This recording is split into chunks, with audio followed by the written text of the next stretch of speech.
What's going on, family? Black Phoenix checking in. I'm outside the Container Cafe bar right now, working on it. Got a couple things I'm trying to get done, summing up a few things.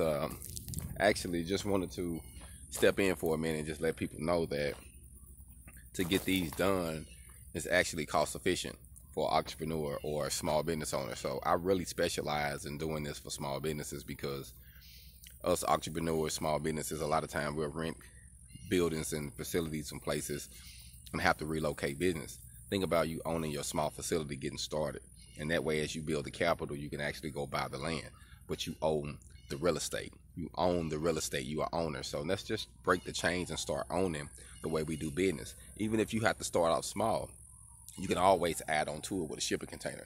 And that's why I love it, and that's why I say imagine your container, because it's your imagination. Hog on.